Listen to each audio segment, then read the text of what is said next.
slide like I can slide. That's it. You ready? Yeah, see, you got sticky feet. You blocked me. He's not sliding. Today we're going to talk to you about how to quit your job to live van life. Yeah, what everybody wants to do in the world.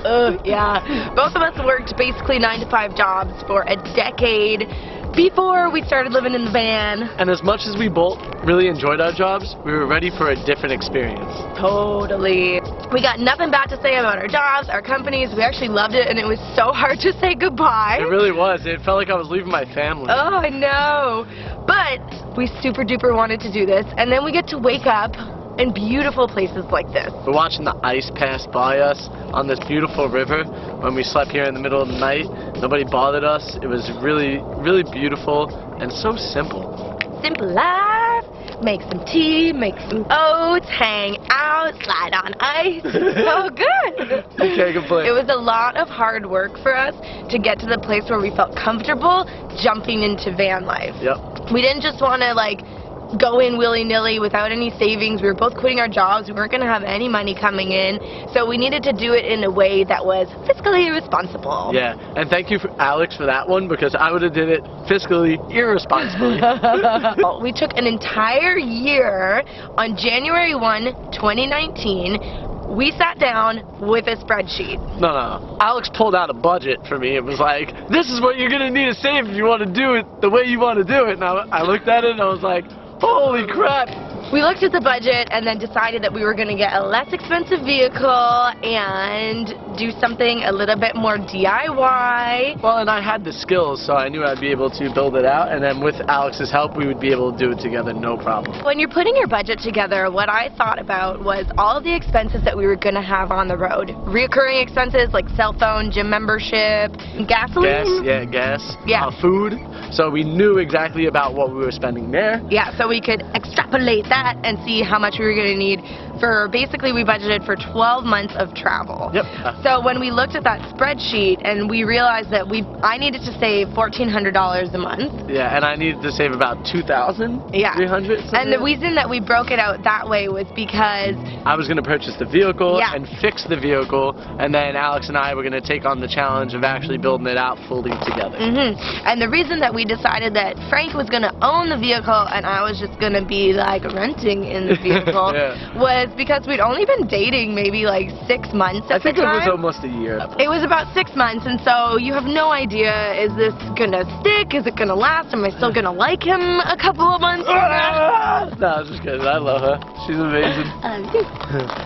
It felt like the responsible thing to do to have him purchase the vehicle so that if we did break up or whatever, that I could just walk away. Yeah. So with that being said, another thing was gas. So what we did is we actually mapped out the route that we wanted to take, knowing that we were doing these 71 different mountains in North America on the Epic and Icon season passes.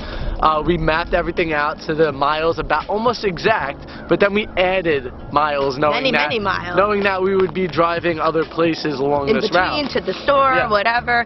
So, and then we looked at the average price of gasoline per liter for the whole country. Diesel. Well, per gallon, because we're in the States. Oh, man.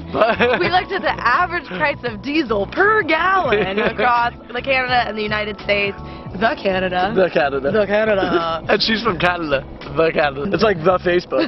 I am going to search on the Google. And we estimated that we were going to spend about $6,000 on gasoline this year. Which was like incredible to think about. That's your rent that you're paying for when you're driving this vehicle around. That and fixing things. That's your rent. Yeah. And if you want your rent to be lower, you can just kind of stay in one place a little bit longer. Our goal to do these 71 mountains meant that we were going to have to drive a lot and very frequently. There's been some times where we've had to fill up our tank twice in one day because we were going so many miles. That's going to happen again today. Mother trucker! So gasoline or diesel, get your average price, figure out how many miles you're going to do, and that's how you make your budget for your gasoline. We were getting a Sprinter van, so what we did is we looked up online, what's the average per gallon you're going to get diesel-wise in a Sprinter van, and it came out from anywhere from like 16 or 15 to like 24. So we knew that we were going to put weight in it, and we knew that it was going to be heavier than a normal vehicle. We thought we were going to get lower gas mileage, so we added more money to the budget. Just like for our food expenses, we knew that we would roughly be spending probably $150.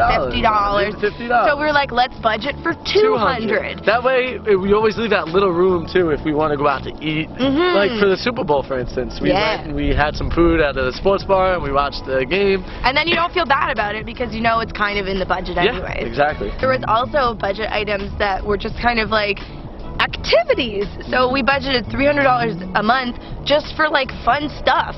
Because you're doing this trip, you're having this van life experience. You want to have fun. Yeah, you don't want to be like explore. trapped in your house, or like something comes up and everyone's like, we're going ziplining, can you come? And you're like, no, it's not the budget. It's kind of the same shot as the last one, no?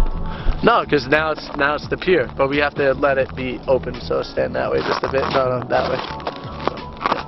Not that far. No, back up right there. Okay. Well, this is weird. Well, because we're showing them where we are. We're right here. Let's go find a different angle. Okay.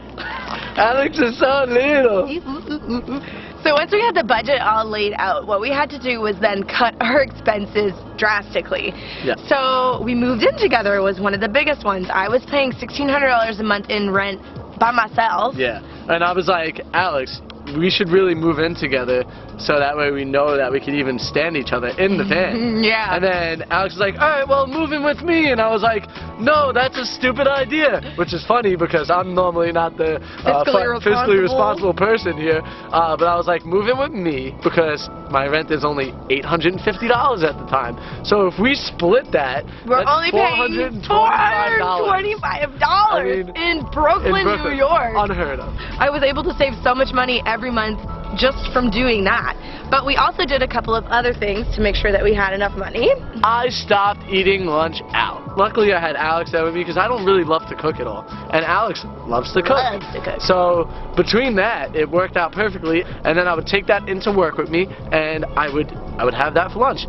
Every once in a blue moon, I might have had lunch out. Ditto. But when I did that, I made sure to spend the least amount as possible. The other things that we stopped doing were really going out. Yeah. We didn't go out for dinners. Friends would call and be like... Yeah. I was going to say, I just want to remind you guys, when this happens, your friends aren't going to like it. No. And that's okay. Because later on down the road, they're going to understand it. And now they all call me and they all are, you know, so supportive, and they're writing my tag on things, and like, you know, they're just so supportive, and I'm so appreciative to you guys, and I love all you guys. But at the time, it was kind of not that hard, because once you have a goal in mind, and once you're really striving and putting every dollar towards the thing that you're super excited about, you don't even really feel like you're missing out on stuff. It's almost easy to say no. It's easy to say no because you're like, do I want to spend this $50 to go to this thing that I wasn't even super excited about, or do I want to put that $50 to buying something for the van? Yeah, we had 6 months to build the van before the winter was going to begin, and we had to start hitting all these mountains because we have 71 mountains. That's going to take quite some time to do. So we actually planned on being finished with our build in the beginning of December, but that actually went quite a bit longer.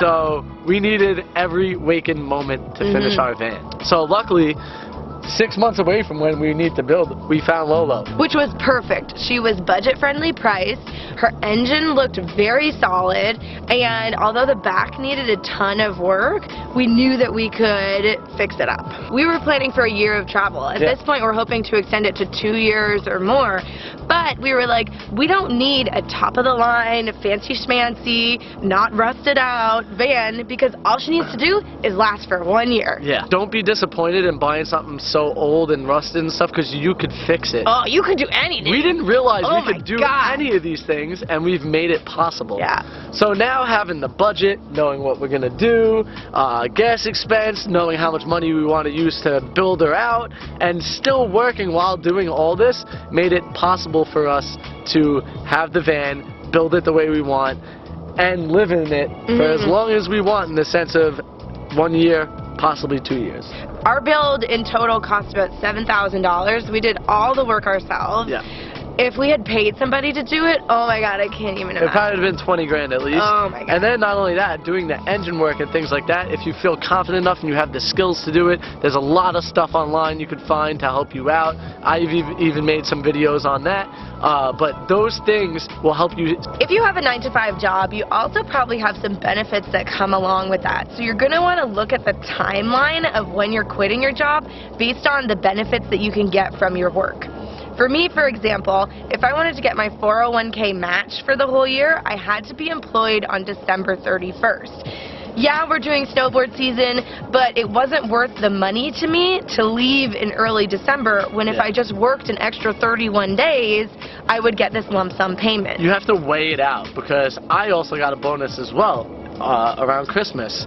But for me, the build was more important, and the bonus was only like $500 at the most for me. Yeah. So it wasn't worth the time waiting the extra week or so, or 2 weeks, when I needed that time for the actual build. Other benefits that you might want to think about are your health insurance. So because Frankie was with the union, because he worked so many hours, his health insurance expanded into the month of January, even though he wasn't working. So as of February 1st, I lost my insurance, but we had a backup plan. We haven't signed you up for that yet. Nope, we need to do that ASAP. Oh my gosh, Frank! I didn't think about those things. That's your domain. No, I'm just kidding. Oh my god, how did you not know that? I completely forgot, to be honest with you. It wasn't really something on my mind. I'm glad you haven't hurt yourself.